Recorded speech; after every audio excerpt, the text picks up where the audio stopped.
नमस्कार, स्वागत है आपका हमारे YouTube परिवार लक्ष्य शूटर्स में। मैं लक्ष्य या भी आप सभी का अपने YouTube परिवार में स्वागत करता हूं। जैसे कि आप लोगों को पता होगा, हमारे लाइव सेशन में अभी हम लोग बायोलॉजी सेशन को कवर कर रहे थे। वो लाइव सेशन कंटिन्यू रहेगा, उसमें आप लोग जुड़ सकते हैं 10:30 से लेकर 11:15 के समथिंग, मतलब अराउंड आसपास इतना देर तक हम लोग का लाइव सेशन चलता है। ये भी याद रखिए, जो लाइव सेशन होगा वो नाइट टाइम के लिए है, मतलब रात में ही होगा। जब भी लाइव सेशन को कवर करेंगे रात में ही कर सकते हैं। आज हम लोग लेकर आए हैं इतिहास, यानी जिससे हम लोग हिस्ट्री करते हैं। हिस्ट्री में हम लोग सेशन चलाएंगे 0 से लेकर हीरो तक। यानी आप लोगों को पता होगा कि मैं हिस्ट्री का पूरा चैप्टर, पूरा मतलब जितने भी हम लोगों का उसमें बॉडिंग है, उस सभी बॉडी को मैं एक एक करके टच करूंगा, मतलब एक एक करके पढ़ा जाएगा। ठीक है, तो आज का जो हम लोग का हिस्ट्री है, मैं सिर्फ आज की हिस्ट्री में इंट्रोडक्शन देने वाला हूँ कि इतिहास क्या होता है, या फिर मतलब इतिहास के मतलब समझ सकते हैं कि आज सिर्फ हमारा जो पहला क्लास है। और भी एक चीज बता दूं, जो मेरा क्लास का ये डिस्क्रिप्शन रहेगा उसमें ये भी मैं लिख दूंगा कि ये क्लास नंबर ये है, ये क्लास नंबर ये है, ताकि आप लोग को देखने में सहूलियत हो। ठीक है, दूसरा चीज मैं बता दूं कि आप मेरा वीडियोस कोई भी 20 मिनट या फिर 30 मिनट के बीच में रहेगा, इससे कोई भी वीडियो ज्यादा नहीं जाएगा। यानी ये मैं कह सकता हूँ कि वीडियो कंटिन्यू बनते रहेंगी, लेकिन कोई भी टाइमिंग आधे घंटे से ज्यादा नहीं होगी। आज का वीडियो इतिहास के रिलेटेड है, वो भी हमने कह दिया 0 से हीरो लेवल तक। तो फिर से मैं लक्ष्य आपका स्वागत करता हूं लक्ष्य शूटर्स में। और चलते हैं हम लोग अपने वीडियोस को शुरू करने से पहले 2 लाइन मोटिवेशन पे, उसके साथ ही हम लोग वीडियोस को भी पूरा करेंगे। यूं हर समय मुस्कुराकर क्या होगा, यूं हर समय मुस्कुराकर क्या होगा, यूं बेवजह गम छिपाकर क्या होगा। अगर मोहब्बत है तो बोल मुझसे, अगर मोहब्बत है तो बोल मुझसे, केवल नजरें मिलाने से क्या होगा। और इसी के साथ हम लोग आज के वीडियोस में आते हैं और आपको हम लोग अपने सेशन को स्टार्ट करते हैं। जैसे कि आप लोगों को पता होगा इतिहास क्या होता है। इतिहास को हम लोग इंग्लिश में हिस्ट्री का नाम देते हैं। कुछ लोग होते हैं जो आपसे पूछ सकते हैं कि भैया ये बता दीजिए कि इतिहास कहते किसको है। तो बीते हुए समय में जो भी घटना घटती है उसके अध्ययन को इतिहास कहा जाता है। अब प्रश्न ये आता है कि सर क्या मैं कल को इतिहास बोल सकता हूँ?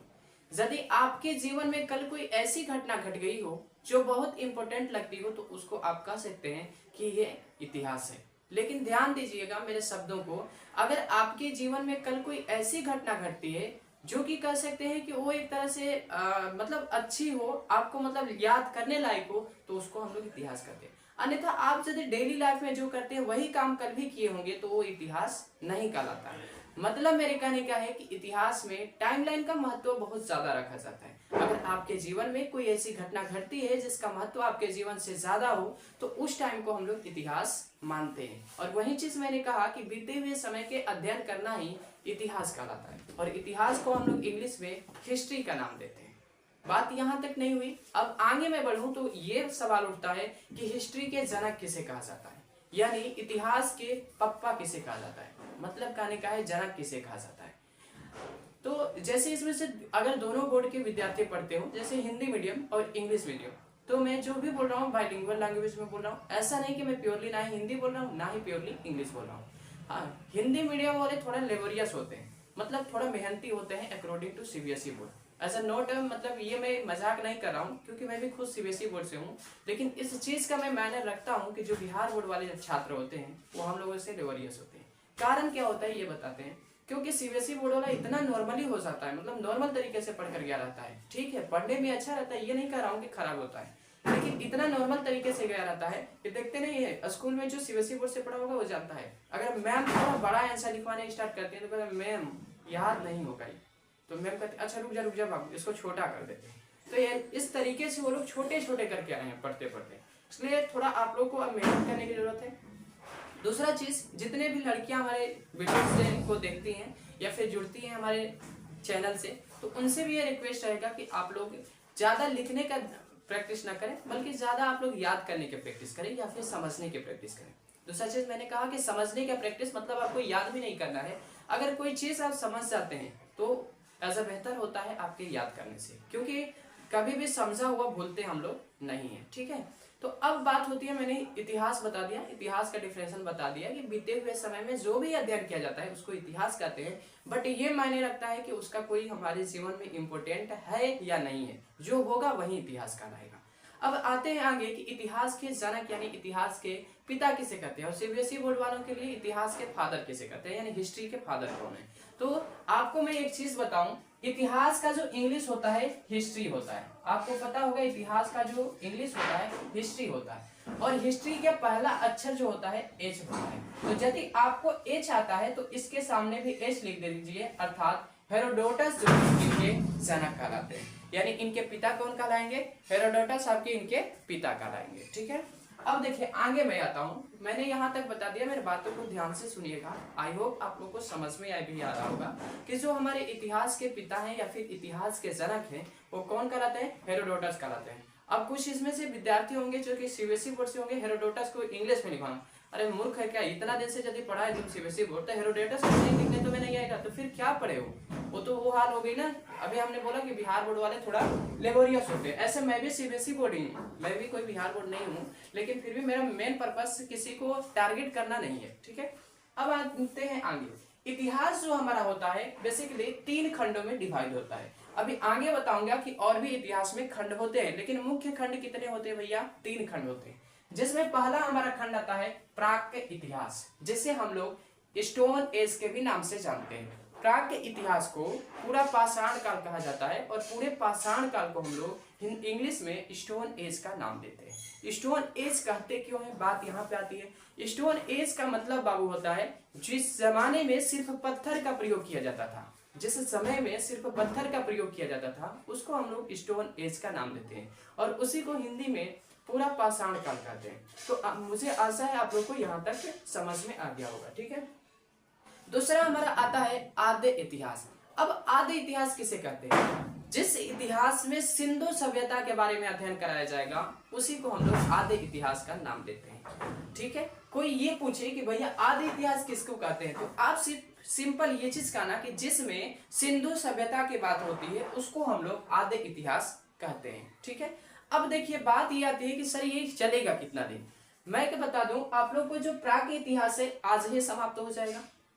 आद्य इतिहास जो होता है 2 दिन का क्लास होता है, और जो इधर का इतिहास में लिखा हूं, मतलब जैसे अभी मैं बताऊंगा वो इतिहास हमारा 6 मंथ चलेगा, यानी हमारे कंटिन्यू चैनल पे कितने महीने तक चलेगा, 6 मंथ तक चलेगा, यानी ये जो हमारा चलता है ये हमारा 6 महीने के आसपास में चलेगा। अब कहेंगे सर ऐसा क्यों, तो मैं आगे आप लोग को बताऊंगा कि ऐसा क्यों है कि ये 6 महीने तक चलेगा। यहाँ तक आप लोग को बिल्कुल समझ में आ रहा होगा, ये मुझे आशा है। ठीक है, क्योंकि मैं नॉर्मली बोलने का भी कोशिश किया हूँ, और जितना बेहतर हो सके वो बेहतर देने का भी कोशिश किया हूँ।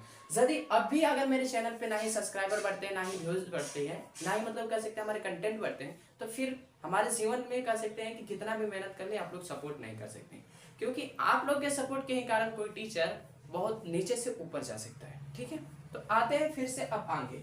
अब मैंने कहा कि जो आद्य इतिहास भैया होता है इसमें कितने दिन का क्लास चलेगा भैया, 2 दिन का। ये कितने दिन का चलेगा, ये मात्र आज ही खत्म कर दूंगा, आज ही मैं इसको समाप्त कर दूंगा। अब आता है आपका इतिहास। इतिहास में प्राचीन इतिहास आएगा आपका, मतलब पुराना इतिहास आएगा, फिर आपका मध्य इतिहास आएगा, और उसके बाद आपका आएगा आधुनिक इतिहास। जो हमारा आधुनिक इतिहास होता है इसी में हम लोग के ब्रिटिश गवर्नमेंट या फिर कह लीजिए ब्रिटिश सरकार के बारे में, अंग्रेजों के बारे में बात करेंगे, और उसके बाद हमारा आएगा विश्व का इतिहास। विश्व के इतिहास में हम लोग ये करेंगे, क्रांति को देखेंगे, जैसे कि इटली का एकीकरण कब हुआ, जर्मनी का एकीकरण कब हुआ, फ्रांस का एकीकरण कब हुआ, फिर मतलब ये सब जानेंगे, यानी कि विश्व युद्ध कब हुआ, प्रथम विश्व युद्ध कब हुआ था, द्वितीय विश्व युद्ध कब हुआ था, इन सभी चीजों को जानेंगे विश्व इतिहास में। उससे पहले हम लोग अंग्रेजों के बारे में जानेंगे। इसमें जो मध्य होता है इसमें हम लोग राजाओं के बारे में जानेंगे। ठीक है, यहाँ तक आई होप आप लोग को समझ में आ गया होगा। अब मैं चर्चा करूंगा आपका पाषाण का, या फिर जिसे हमने बताया था प्राक इतिहास, और प्राक इतिहास का नाम होता है पाषाण काल, जिसे इंग्लिश में हम लोग कहते हैं प्री हिस्ट्री। ठीक है, अब प्री हिस्ट्री जो होता है 4 पार्ट में डिवाइड होता है। अब वो कौन कौन से पार्ट हैं, क्या क्या होता है, इन सभी चीजों को मैं बताऊंगा। प्री हिस्ट्री में पहला हमारा आता है पूरा पाषाण काल, यानी पूरा पाषाण का मतलब होता है पूरा पूरा पत्थर का काल, क्योंकि पाषाण का जो हिंदी है यहाँ पे अगर मैं बताऊं, जैसे इधर से लिखता हूँ क्योंकि प्रॉब्लम हो जाएगी ना, लगा हूं तो यहाँ से मैं लिखूं पूरा, पूरा का मतलब यहाँ पे हो गया पूर्ण बाबू, पूरा का मतलब क्या होता है पूर्ण, और पाषाण, पाषाण का मतलब होता है, पाषाण का मतलब होता है पत्थर। ठीक है, पत्थर, और काल का मतलब होता है समय, यानी इसका मतलब ये हुआ कि वो समय जबकि हम लोग पूरा पूरा पत्थर का उपयोग करते थे, उसी को हम लोग पूरा पाषाण काल कहते हैं। ठीक है, आई होप आप लोग को यहाँ तक समझ में आ गया होगा। अब देखिए पूरा पाषाण काल में हुआ क्या, तो पूरा पाषाण में जो लोग थे, जो हमारे मानव थे, यानी जो हमारे बाप दादा थे, मतलब हमारे जो पूर्वज थे, वो क्या थे, खानाबदोश थे। अब प्रॉब्लम होगी कि सर खानाबदोश का मतलब क्या होता है। खानाबदोश का बाबू मतलब होता है वैसे जीव जंतु जो कि सिर्फ खाने से मतलब रखता था। ऐसे तो एक चीज है, मैं भी चाहता हूँ कि हम लोग भी पूरा पाषाण काल में रहते हैं। अब कह सकते हैं कि सर क्या मजाक करें, मेरे कहने का मतलब है बाबू कि जैसे अगर पूरा पाषाण काल में अगर मैं रहूं तो ना ही लाइफ की प्रॉब्लम, ना किसी चीज की प्रॉब्लम, खाना खाओ सो जाओ, खाना खाओ सो जाओ। एक और चीज है, मैं जब एक बार पहले इतिहास पढ़ाना स्टार्ट किया था अग्निवीर के लिए, इस चैनल पे मैंने जब अग्निवीर का पढ़ाने के लिए किया तो एक लड़के ने मुझसे सवाल किया था कि सर उस टाइम में तब जनन कैसे होता था, मतलब बच्चे पैदा करने की कैसे मतलब होती थी। तो देखिए जो बच्चा पैदा करने की होती है ना, ये हार्मोन से होती है। जब हमारे अंदर हार्मोन अट्रैक्टिव होते हैं, मतलब किसी को कैप्चरिंग करते हैं, तो जाकर हम लोग उस जमाने में भी कह सकते हैं बेबीज पैदा होते थे। ठीक है, अब यहाँ तक समझ में आ गया होगा। अब पूरा पाषाण लोग रहते थे, खानाबदोश रहते थे, और खानाबदोश का बाबू मतलब होता है वैश्य खाद्य संग्राहक। दूसरे लैंग्वेज में कहें तो उसको हम लोग खाद्य संग्राहक कहते हैं, यानी कि खाना खाने के लिए इधर उधर भटकना और खाना खाने के बाद आराम से सिर्फ सो जाना, ये हमारा कहलाता है खाद्य संग्राहक या फिर खानाबदोश। आगे चलता हूँ। इस टाइम के लोगों को आदि मानव कहा जाता था, यानी इस समय के लोगों को आदि मानव कहा। ठीक है, तो इस समय के जो लोग थे उन्हें हम लोग आदि मानव कहते थे। हाँ, एक चीज है, पूरा पाषाण काल जब था भैया, यानी कि पूरा पाषाण पूरा जब काल था भैया, तो उसमें एक चीज का खोज हुआ था, और वो आदि मानव के लिए सबसे महत्वपूर्ण खोज थी, जो था आग का खोज। आपको याद रखना है कि आग का खोज कब हुआ था, पूरा पाषाण काल में आग का खोज हो गया था। यानी जब पूर्ण रूप से स्टोन एज था तभी हमारा आग का आविष्कार, आग का खोज हो गया था। जो आदि मानव थे उन्होंने आपस में पत्थर लड़ाकर, ऐसे पत्थर लड़ाते थे और उससे आग लग जाता था, तो यहाँ से आग लगना स्टार्ट हो गया। आज भी हम लोग पत्थर लड़ाकर ही आग लगाते हैं। अब कहेंगे सर नहीं पता है, ऐसे कैसे कर दिए। जो बाबू आप लोग गैस में लाइटर इस्तेमाल करते हो तो उसमें डबल पत्थर होता है, एक आप ऊपर से पत्थर को स्प्रिंग दबाते हो और एक स्प्रिंग से जाकर अगले पत्थर पे जब मारता है तो जाकर आग लगती है। ये हमारे कहलाता है जिसको कि आप लोग लाइटर कहते हैं। तो आपको पता हो गया कि पूरा पाषाण काल में आग का क्या हो गया था, खोज हो गया था। दूसरा आते हैं हम लोग मध्य पाषाण काल, और मध्य पाषाण काल का मतलब होता है मध्य में, यानी कि बीच में। ठीक है, अब देखिए मध्य पाषाण काल में क्या हुआ, हथियार छोटा हो गया। इससे एक और चीज भी हमारा क्लियर हो जाता है कि जो पूरा पाषाण काल था इसमें जो हथियार होते थे बड़े बड़े होते थे। अब बड़ा बड़ा हथियार ही होकर क्या करेगा, जब वो कुछ किसी काम लायक नहीं रहता था, जैसे होता था जैसे भाला लेता था ऐसे मार देता था और किसी में धंस के मर गया। लेकिन इसमें जो होता था हथियार छोटा हो गया। जो मध्य पाषाण काल था इसमें एक बहुत ही महत्वपूर्ण घटना घटी, अंत्येष्टि कार्यक्रम होने लगा। अब अंत्येष्टि कार्यक्रम पे मैं डिटेल से चर्चा कर देता हूँ कि अंत्येष्टि कार्यक्रम होता क्या है। जैसे कि आप लोग को पता होगा कि जो हम लोग हिंदू हैं, जैसे कुछ बच्चे होंगे जो कि हिंदू मुस्लिम, देखिए मुझे किसी जाति से मतलब नहीं है और ना ही मुझे इससे मतलब है कि आप किस धर्म से हैं।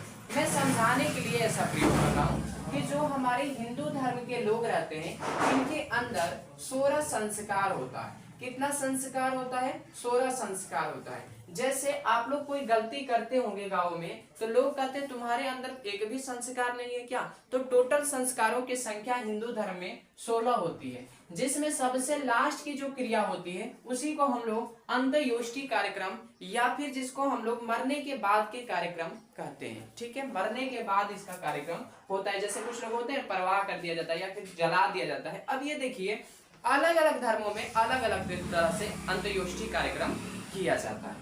ठीक है, तो जो हिंदू थे, हिंदू में कितने होते हैं, 16। जो आप लोग मुंडन करवाते हो वो भी एक हमारा कह सकते हैं संस्कार है। जो हम लोग शादी करते हैं वो भी संस्कार है, और जो ये अंत्येष्टि करते हैं ये भी संस्कार है। अंत्येष्टि का मेन मकसद ये है कि आपका लास्टली अंतिम वाला जो पथ होता है, यानी जब मर जाते हैं, जब डेथ कर जाते हैं, तो आपके उस संस्कार को अंत्येष्टि कार्यक्रम कहा जाता है। ठीक है, अब यहाँ तक मुझे आशा है कि आपको मैंने मध्य पाषाण भी अच्छे से समझा दिया है। अगला चलते हैं नवपाषाण, इसको कहते हैं नवपाषाण काल। ठीक है, नवपाषाण काल में क्या क्या हुआ, क्या क्या इवेंट हुआ, इसको देखते हैं। तो नवपाषाण जो था, इसमें सबसे पहला जो इवेंट हुआ, खेती होने लगी, खेती करने लगे। अब आपको पता होगा यदि आदि मानव खेती करने लगे तो उन्हें रहने की भी आवश्यकता होगी, यानी पहले से मानव कैसा था, खाना बदोश था, खाने के लिए इधर उधर भटक जाता था। लेकिन जब वो खेती करने लगा तो भटकेगा तो नहीं ना भैया, तो भटकेगा नहीं तो वो क्या कर लिया, आवास बना लिया, यानी कि घर बना लिया और एक ही जगह पे स्थिर हो गया, रहने लगा। ठीक है, यहाँ तक आप लोग को समझ में आ गया होगा। अब देखिए मैंने लिखा हुआ है उनका एक पहला पालतू जानवर जो था कुत्ता हुआ। अब ये कुत्ता कैसे हुआ पालतू जानवर, ये भी मैं बता देता हूँ इसको डिटेल से। सबसे पहले देखिए, हो सकता है देखिए इतिहास जो होता है एक काल्पनिक कहानी होती है। इतिहास में हम लोग इमेजिनेशन कर सकते हैं, अपने दिमाग में जितना आप इमेजिनेशन करेंगे उतना आपको बेहतर होगा। तो जो कुत्ता था, ऐसा मैंने इमेजिनेशन किया है, खुद का इमेजिनेशन मैं बता रहा हूँ कि जो भैया कुत्ता था, ये कुत्ता क्या करता था, हो सकता है कि कभी आदि मानव, जो आदि मानव थे मतलब जो पूर्वज थे, वो क्या करते होंगे, मांस वगैरह खाते थे। तो हो सकता है रात में मांस खाकर सो गया हूँ और सोने के बाद कुत्ता गया हूँ, उनका जब जानते ही कुत्ता क्या करता है, स्मेलिंग करता है, सूंघता रहता है, और सूंघते सूंघते कहाँ पहुंच गया, उनके पास तक पहुंच गया। और पहुंचने के बाद हो सकता है कि उनके मुंह से वो सुगंध आ रही हो जैसे कि मांस का, और उनका माउथ वगैरह चाट लिया हो, मतलब लिंकी कर लिया हो। तो इससे क्या हुआ कि उनको अब लगा कि अरे भाई ये तो काटता वगैरह नहीं, हम लोग को काटेगा नहीं। अगर काटेगा नहीं तो इसको क्या किया जाता है, रख लो अपने साथ रख लो। जैसे मैं इसमें एक चीज बताता हूँ, इसमें छोटा सा एक चीज मुझे याद पड़ गया इसको समझाने के लिए, सीबीएसई एंड बीएसबी।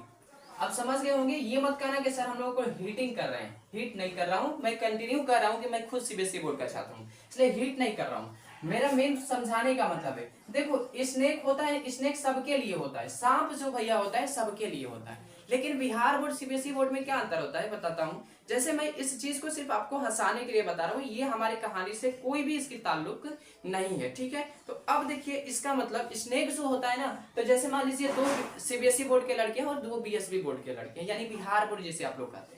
तो सीबीएसई बोर्ड वाला जब सांप देखेगा, ऐसे करके सांप देखता है, ऐसे हमारे अंदर ना पढ़े बेशक सीबीएसई बोर्ड से हैं, हां बिहार बोर्ड जैसा।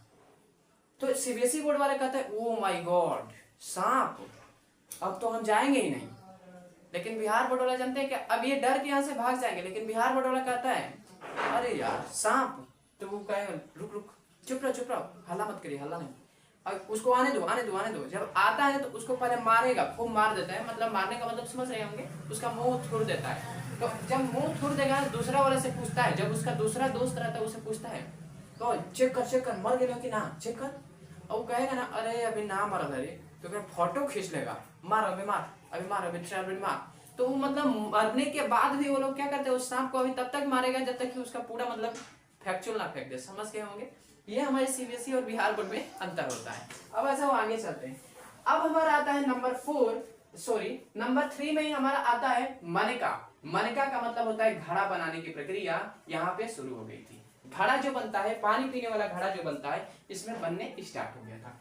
अब भैया आता है हमारा खेती। खेती को मैं और डिफाइन किया हूं, खेती जो है 700 बीसी में स्टार्ट हो गया था भैया, 700 बीसी में हमारा खेती करने स्टार्ट हो गया था। सबसे पहला जो खेती में अंश पाया गया वो जौ और गेहूं का पाया गया था। सबसे पहला जो खेती का अंश पाया गया था, मतलब किस चीज की खेती हुई थी, तो जौ और गेहूं की हुई थी। ये सबसे पहले किस देश में हुई थी, तो देखिए उस टाइम में सब एक ही जगह था, लेकिन आज के टाइम में वो पाकिस्तान में है, जिसका नाम हमारा मेहरगढ़ पड़ता है।